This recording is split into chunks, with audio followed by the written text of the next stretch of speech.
Voilà, nous allons ouvrir la bonne parole de Dieu dans l'Évangile selon Luc, au chapitre 10 et au verset 25. Je vous invite à nouveau ce matin, non pas à descendre, mais à voyager entre Jérusalem et Jéricho. Luc, chapitre 10, verset 25. Un docteur de la loi se leva et dit à Jésus pour l'éprouver, « Maître, que dois-je faire pour hériter la vie éternelle ?» Jésus lui dit, « Qu'est-il écrit dans la loi? Qui lis-tu » Il répondit, « Tu aimeras le Seigneur ton Dieu de tout ton cœur, de toute ton âme, de toute ta force et de toute ta pensée, et ton prochain comme toi-même. » Tu as bien répondu, lui dit Jésus. Fais cela et tu vivras. Mais lui, voulant se justifier, dit à Jésus, et qui est mon prochain? Jésus reprit la parole et dit, un homme descendait de Jérusalem à Jéricho. Il tomba au milieu des brigands qui le dépouillèrent, le chargèrent de coups et s'en allèrent le laissant à demi-mort. Un sacrificateur qui, par hasard, descendait par le même chemin, ayant vu cet homme, passa outre. Un lévite qui arriva aussi dans ce lieu, l'ayant vu, passa outre. Mais un Samaritain qui voyageait, étant venu là, fut ému de compassion lorsqu'il le vit. Il s'approcha et banda ses plaies en y versant de l'huile et du vin. Puis il le mit sur sa propre monture, le conduisit à une hôtellerie et prit soin de lui. Le lendemain, il tira 2 deniers, les donna à l'hôte et dit, « Aie soin de lui, et ce que tu dépenseras de plus, je te le rendrai à mon retour. » Lequel de ces 3 te semble avoir été le prochain de celui qui était tombé au milieu des brigands? C'est celui qui a exercé la miséricorde envers lui, répondit le docteur de la loi. Et Jésus lui dit, va, et toi, fais de même. Amen. Nous avons vu au travers de cette parabole de Christ quelques leçons d'évangélisation sur lesquelles je ne vais pas revenir ce matin. J'aimerais aller plus loin. Il apparaît que nous avons encore là une autre leçon d'évangélisation qui est tout simplement la consécration de notre corps dans l'évangélisation. Vous allez dire, mais ça c'est une pensée très étonnante. La pensée de notre corps comme étant engagé, devant être consacré dans le travail d'évangélisation. Permettez-moi quelques secondes pour faire une digression importante. Je vous invite à lire avec moi dans l'Épître aux Romains, au chapitre 12 et au verset 1er. Épître de l'apôtre Paul aux Romains, chapitre 12, verset 1er. Je vous exhorte donc, frères, par les compassions de Dieu, à offrir vos corps comme un sacrifice vivant, saint, agréable à Dieu, ce qui sera de votre part un culte raisonnable. Offrir nos corps, ou encore, selon la signification du mot original, mettre à la disposition. Vous remarquez cette expression de l'apôtre Paul pour introduire son exhortation. Je vous exhorte par les compassions de Dieu. C'est-à-dire que les compassions de Dieu devaient être le motif qui pousserait les chrétiens de Rome, et par voie de conséquence, les chrétiens des siècles à venir, les chrétiens dont nous faisons partie, à une consécration de leur corps à Dieu, la partie matérielle de leur être. Bon nombre de commentateurs pensent que quand l'apôtre Paul parle du corps, là et dans d'autres textes de ses lettres, il fait allusion à l'être tout entier, comme habitant la partie spirituelle. Mais je pense que si le Saint-Esprit a inspiré à l'apôtre Paul l'expression du corps, ailleurs on trouve l'esprit et l'âme, c'est que si le corps effectivement peut représenter là notre être tout entier, il représente aussi le corps, la partie matérielle de notre être. Gardez bien ce texte-là en mémoire. Notre corps, mes frères et sœurs, notre corps, avec ses divers membres, est l'organe, vous l'admettrez, est l'organe de toute notre activité.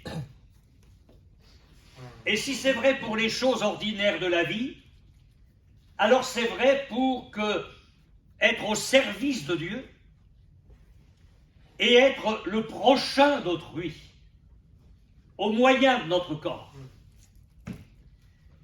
Tout en gardant Romains 12, je vous propose de lire encore avec moi dans cette même lettre aux Romains, au chapitre 6, verset 12. Épître aux Romains, chapitre 6, versets 12 et 13. Que le péché ne règne donc point dans votre corps mortel. Donc il parle bien de la partie matérielle de notre être, puisqu'il est question de corps mortel. Et n'obéissez pas à ses convoitises. Ne livrez pas vos membres au péché comme des instruments d'iniquité, mais donnez-vous vous-même à Dieu, notez bien, comme étant vivants, de mort que vous étiez, et offrez à Dieu vos membres comme des instruments de justice. Notez maintenant le verset 16.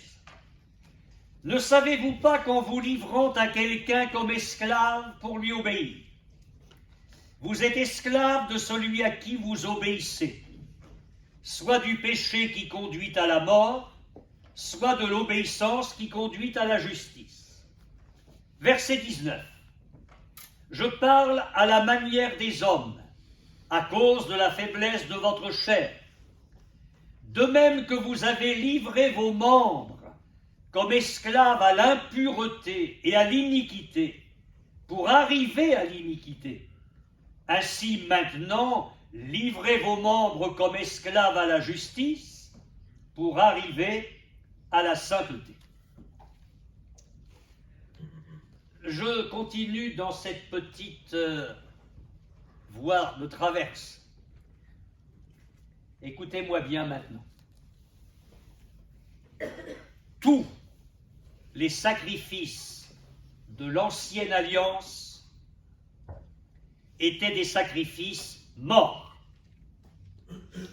Qu'est-ce que je veux dire par là? Que la victime devait être immolée sur l'autel. Ce n'est pas vrai seulement pour l'Holocauste, ce n'est pas vrai seulement pour le sacrifice d'expiation, ce n'est pas vrai seulement pour d'autres sacrifices, même le sacrifice d'action de grâce était un sacrifice où la victime était offerte. Tous les sacrifices de l'ancienne alliance sont des sacrifices morts. Arrive la nouvelle alliance, inaugurée par notre Seigneur Jésus. Une nouvelle alliance qui est accomplie une fois pour toutes. Et dans cette pensée-là, je voudrais vous dire aussi que le sacrifice de Jésus est un sacrifice mort. Jésus a dû donner sa vie en rançon pour nos péchés. Le sacrifice de Jésus est le sacrifice de quelqu'un qui meurt à notre place. Laissez-moi vous citer le texte de l'Épître aux Hébreux, au chapitre 7, versets 26 et 27, ne cherchez pas. Il nous convenait, en effet, d'avoir un souverain sacrificateur comme lui, saint, innocent, sans tache, séparé des pécheurs, et plus élevé que les cieux, qui n'a pas besoin, comme les souverains sacrificateurs, d'offrir chaque jour des sacrifices, d'abord pour ses propres péchés, ensuite pour ceux du peuple, car ceci il l'a fait une fois pour toutes, en s'offrant lui-même. Il est question de Jésus, saint, innocent, sans tache, séparé des pécheurs, mais vous remarquez que le sacrifice est un sacrifice mort. Le sacrifice de Christ a donc été saint, pleinement agréable à Dieu, et je le dis encore une fois, ce fut un sacrifice mort. L'Épître aux Hébreux, au chapitre 10, verset 10, nous dit « Nous sommes sanctifiés par l'offrande du corps de Jésus, de Jésus-Christ, une fois pour toutes. » Jésus offre un corps mort à la croix. Il y a là une expiation, il y a là une substitution. Jésus prend notre place dans le châtiment. J'ajouterai ceci. Tous les sacrifices des religions, mortification, actes de piété méritoire, et j'en passe, sont des sacrifices morts, accomplis par des êtres morts spirituellement. Et ce sont des sacrifices tout à fait impuissants, rejetés par Dieu, à la limite du blasphème, parce que ça voudrait dire que la croix n'est pas suffisante. Pire, qu'on va remplacer la croix par des actes méritoires, on va acheter le ciel par nos souffrances. Dieu ne peut accepter de tels sacrifices. Un seul lui est agréable, c'est le sacrifice de son Fils sur la croix. Bon, et on arrive à Romains 12. Je vous exhorte à offrir un sacrifice vivant. Alors là, ça pose problème. Comment, Seigneur, je peux apporter un sacrifice vivant quand tous les sacrifices de l'Ancienne Alliance sont des sacrifices morts, et comme le sacrifice suprême de ton Fils est un sacrifice mort? Et là, nous allons toucher un point très important. Le fondement même de la puissance de la Nouvelle Alliance, c'est que par la foi en Jésus, avec tout ce que le mot foi veut dire, repentance, conversion, nouvelle naissance, le fait que nous avons été engendrés à la vie de Dieu par la parole de vérité, nous sommes passés des ténèbres à la lumière, de la puissance de Satan à Dieu. Mes frères et sœurs, si nous avons vécu cela, nous avons été rendus à la vie. Amen. Nous avons été rendus à la vie. Épître aux Éphésiens, Dieu qui est riche en miséricorde, à cause du grand amour dont il nous a aimés, nous qui étions morts par nos offenses, il nous a rendus à la vie avec Christ. C'est par grâce que vous êtes sauvés. Il nous a ressuscités ensemble et nous a fait asseoir ensemble avec lui dans les lieux célestes. Nous sommes passés de la mort à la vie. Ce matin, nous sommes des vivants. Amen. Alors oui, Nous sommes morts avec Christ à la croix. Nous sommes descendus avec lui dans le sépulcre. Mais aujourd'hui, nous sommes vivants en lui et avec lui. Le péché, c'est fini. Le monde, c'est fini. La saleté, c'est fini. Il y a en nous la vie de Jésus. Nous sommes des êtres vivants de la vie de Dieu. Et de ce fait, nous n'offrons pas nos corps pour être rendus à la vie. Mais nous offrons à Dieu nos corps parce que nous sommes vivants. Et ce sacrifice est vivant. Et c'est là la puissance, la toute-puissance de la nouvelle alliance. Et je vais employer le mot culte dans le sens où l'apôtre Paul l'emploie dans l'épître aux Romains. Le culte, je le répète, ce n'est jamais notre réunion du dimanche matin. Jamais le mot culte dans la Bible ne veut dire une réunion. Le mot culte dans la Bible veut dire la vie que nous devons à Dieu, la vie que nous vivons pour Dieu, le service que nous accomplissons pour Dieu. C'est ça le culte dans l'enseignement de la Nouvelle Alliance. Alors je dis que notre culte, comme le dit l'apôtre, est un culte raisonnable. On pourrait traduire un culte logique. Et c'est un sacrifice vivant. Il a donné sa vie pour moi. Il est mort pour moi. Il m'a rendu à la vie. Eh bien, cette vie, je vais la lui offrir. Et pas seulement le 31 décembre pour lui dire un petit merci pour les 365 jours, mais je vais lui offrir pour chaque instant de mon être. Ce sacrifice est vivant. Et en conséquence, il consiste en une activité au service de Dieu.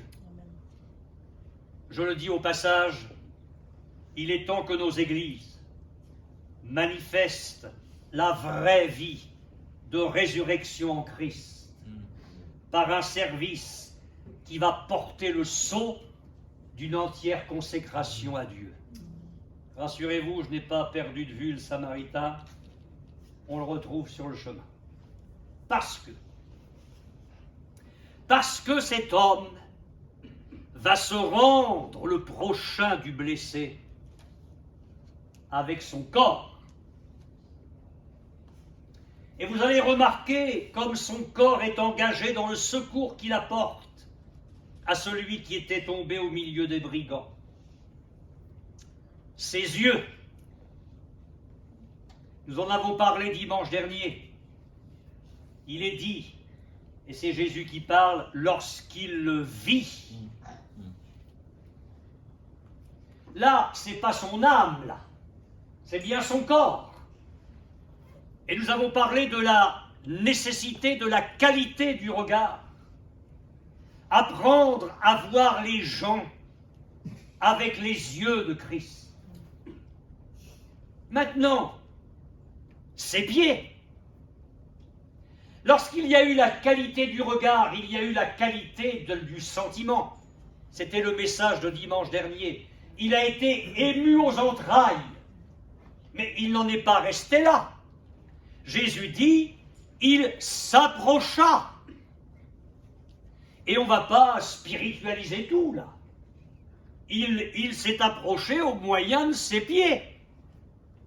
C'est bien son corps qui est allé en action, là. Et nous aurons l'occasion de le vivre ensemble dans les semaines et les mois qui viennent. Nos pieds seront consacrés au Seigneur. Il va falloir se servir de nos pieds pour être le prochain des autres. Il y aura des actions pratiques sur le terrain, de la prospection à faire, peut-être l'approche des voisins, l'approche de gens que nous aurons l'occasion de croiser. Nos pieds vont servir. Nos mains. Il a bandé les plaies. Il a bandé les plaies.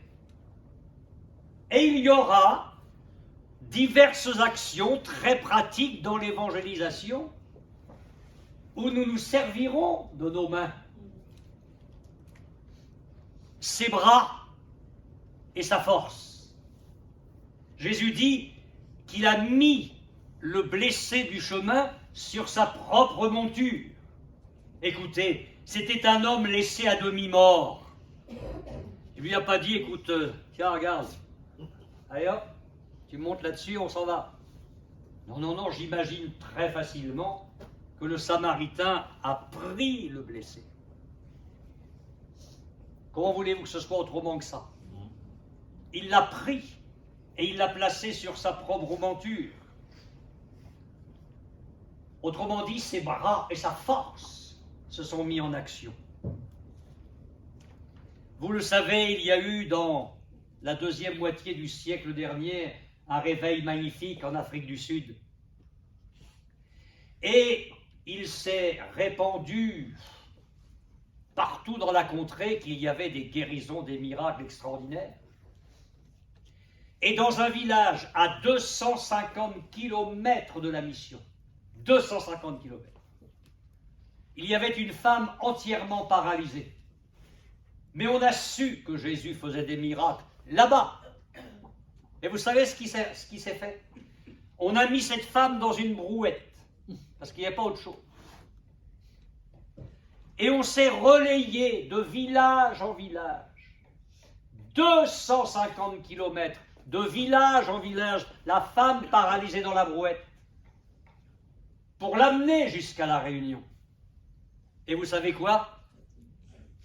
La brouette n'a pas été réparée, hein, mais la femme a été guérie. Amen. Il y a des moments où il faut faire agir ses bras et sa force.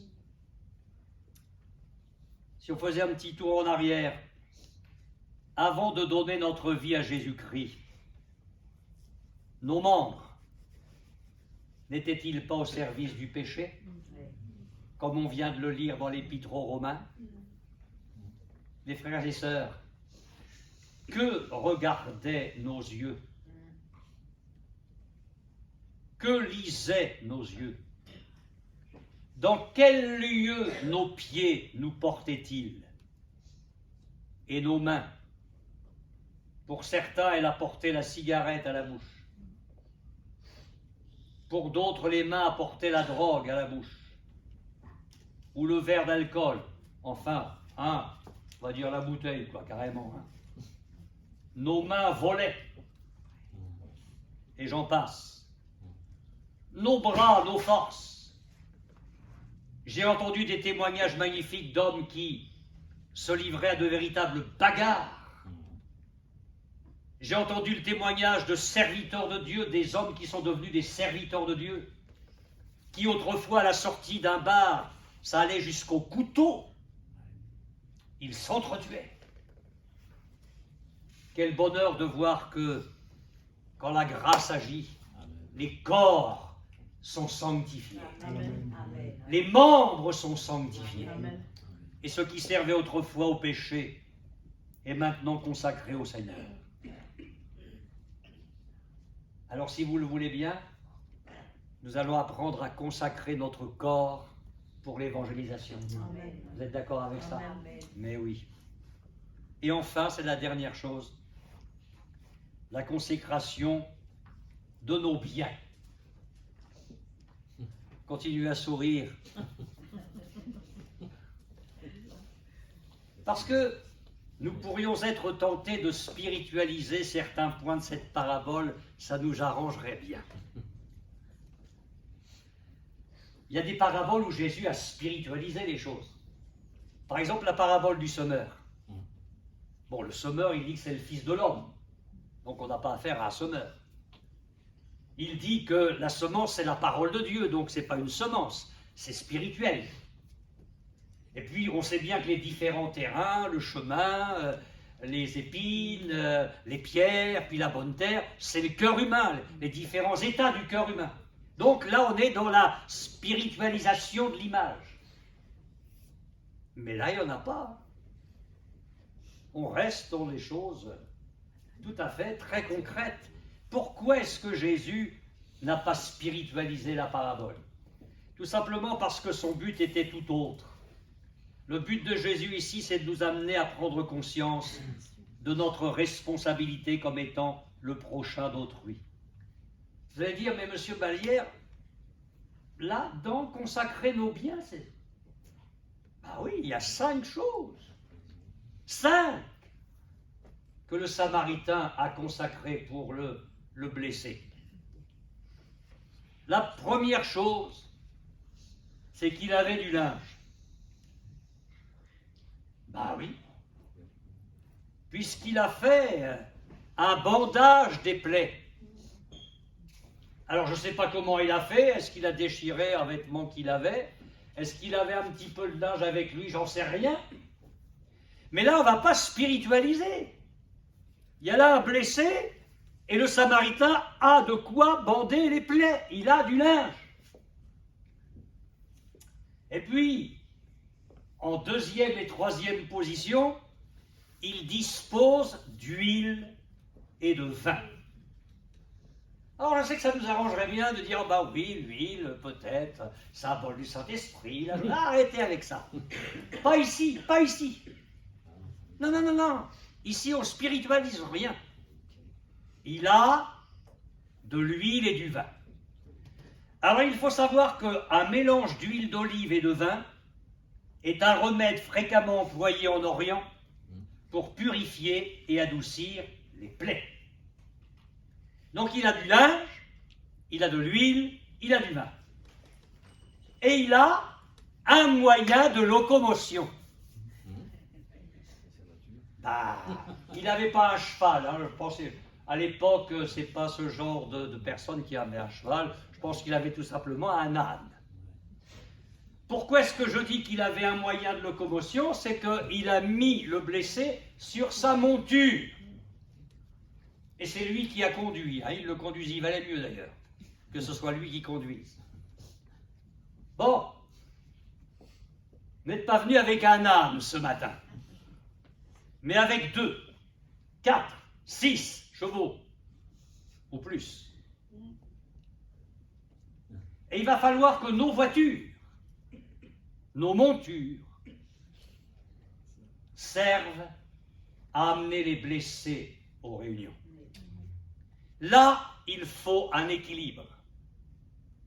Il ne s'agit pas d'amener ceux qui pourraient venir, parce que quand ils ont leur course à faire, ils n'ont pas besoin de nous. Il faut amener ceux qui ne pourront pas venir autrement, les mal en point, les handicapés. Alors je ne dis pas qu'on n'amène pas quelqu'un avec nous pour la première réunion, mais il ne faut pas avoir l'impression que les gens vont faire vraiment plaisir à Jésus s'ils viennent. Non, non, non, non, non. Ils doivent venir à Jésus parce qu'ils ont besoin de venir. Amen. Faire attention à la façon dont on évangélise. Alors oui, on a des montures, nous allons nous en servir. Souvenons-nous de ce qui se passait du temps de Jésus. On a quand même amené un paralytique porté par 4 hommes. Ce n'était pas un âne, ce n'était pas des voitures, pour cause. Mais l'homme ne pouvait pas venir tout seul. On l'a porté. 4 hommes l'ont porté.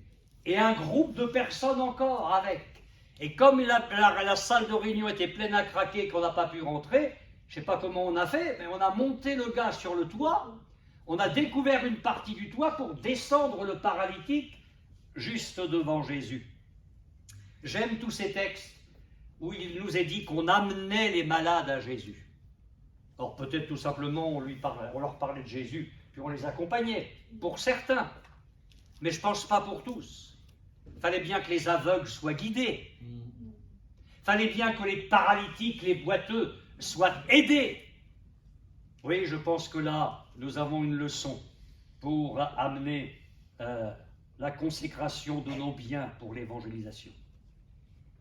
Puis un point un peu délicat, mais on en parle, la consécration de son argent. Il arrive à l'auberge et il tire 2 deniers. Il aurait pu dire, bon, il y a eu le linge, il y a eu l'huile, il y a eu le vin, il y a la monture, j'ai fait ma part. Il tire 2 deniers pour le donner à l'hôte, en disant, aie soin de lui. Donc il prévoit pour le temps présent, et il dit, et ce que tu dépenseras de plus, je te le rendrai à mon retour. Donc il prévoit le futur. Il y a, parce qu'il le sait, il est intelligent, il sait il faudra des soins prolongés. Je voudrais vous dire, mes frères et sœurs, que notre investissement dans ce domaine, selon nos moyens, mais notre investissement dans ce domaine pour l'évangélisation est indispensable. Nous irons au rythme de l'Église, bien évidemment, mais il faudra des moyens financiers pour évangéliser. Puis je remarque une chose, vous permettez qu'on termine par une ou deux pensées. Personne n'est d'accord, mais ça ne fait rien, je vais le faire quand même. Je vous remercie du cadeau que vous me faites à la fin de l'année.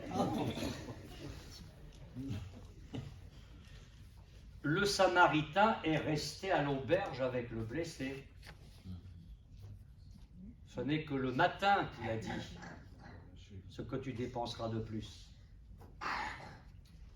Mes frères et sœurs, il ne suffit pas de parler de l'Église, des réunions, d'inviter les gens à venir. Il faut y venir nous-mêmes. Parce que notre présence, nos chants, nos prières, notre témoignage, ça va être autant de sel qui peut donner envie aux gens de venir à Jésus, leur donner soif de Christ. S'ils voient qu'il y a dans 15 jours 5 personnes, ils vont dire cet évangile-là, il n'intéresse pas beaucoup de monde. Notre présence est indispensable. Et je termine par une pensée avant de conclure. Le Samaritain dit à l'aubergiste, aie soin de lui. C'est-à-dire qu'il passe le relais à l'hôte de l'auberge. Il ne dit pas c'est mon âme, tu t'en occupes pas, parce que c'est moi qui suis allé sur le chemin, c'est moi qui ai mis du linge sur les plaies, versé de l'huile, du vin, mis sur ma propre monture, je t'ai donné 2 deniers. Maintenant, c'est mon âme, c'est chasse gardée. Et soin de lui, il passe le relais. On a connu dans nos églises, je vous le dis parce qu'on a connu dans nos églises un travers. Notamment, je pense à une sœur dans une autre assemblée, ça remonte au temps de Charlemagne. Elle avait vraiment la grâce de Dieu pour s'occuper des âmes. Elle témoignait et elle a amené beaucoup d'âmes aux réunions. Le problème, c'est que ça s'est trouvé pollué parce que c'était ses âmes, chasse gardée. C'était à elle. Malheur à ceux qui auraient voulu parler un peu trop longtemps, et même peut-être le pasteur, c'était pas moi, c'est pour ça que j'en parle librement. Ça, c'est malsain. Nous gagnons des âmes, non pas pour avoir notre cours à nous, ce sont les âmes que j'ai gagnées, mais pour le Seigneur. Amen. Et quand nous les amenons dans l'Église, on les confie au Seigneur. Amen. Bon, l'Église peut prendre le relais un peu, les frères et sœurs, le pasteur, mais le Seigneur. Il y a l'auberge qui est là, l'hôtellerie, et c'est une excellente chose, ce qui ne nous empêche pas de continuer à avoir un contact, mais sage, équilibré. Il ne s'agit pas de tomber dans l'inverse, maintenant je t'ai amené là, je ne te connais plus, je ne te parle plus. Non, il y a tout l'équilibre avec la grâce de Dieu. La boucle va être bouclée, je reviens au Samaritain, en parlant de Jésus. Le Samaritain par excellence. Le Samaritain dit dans la parabole, à mon retour, je te le rendrai à mon retour. Jésus revient, je mets entre guillemets, je préfère dire qu'il vient, vous savez maintenant pourquoi. Mais ce sera l'heure des récompenses. Pour ceux qui auront pris soin des blessés que dans sa grâce et dans sa providence, il nous aura confiés. Quelle joie alors d'avoir les récompenses de la part de Jésus. Je voudrais lire ceci, ce que j'ai noté, et ce sera vraiment ma conclusion. C'est comme une prière. J'espère que ce sera la nôtre. Seigneur, que jamais je ne passe en froid spectateur devant mon prochain qui est en souffrance. Que je sache m'arrêter, comme le Samaritain de la parabole. Accorde-moi, Seigneur, d'être l'humble messager de ta grâce, pour le passant, pour le camarade, pour l'ami, l'ami au regard défaillant, l'inconnu, à la douleur à fleur de peau, à la conscience troublée, à l'âme découragée. Seigneur, toi qui es amour, qui es l'essence même de l'amour, viens rectifier en moi l'ébauche encore trop informe de l'image de Christ. Forme en moi, Jésus, et forme en moi, Jésus, comme le Samaritain, capable de soigner le blessé. Que ton amour, versé en moi par ton esprit dans mon cœur, me rende capable de panser les blessures, de percer les ténèbres et de diriger les regards vers le Christ. Que jamais, mes frères et sœurs, que jamais la voix attristée du Seigneur ne dise à notre égard comme le Seigneur l'a dit du sacrificateur et du lévite dans la parabole. Ayant vu cet homme, il passa outre. Que jamais Jésus n'ait à dire cela de nous à l'heure des récompenses. Tu as vu, tu as vu, tu as vu, et à chaque fois tu es passé outre.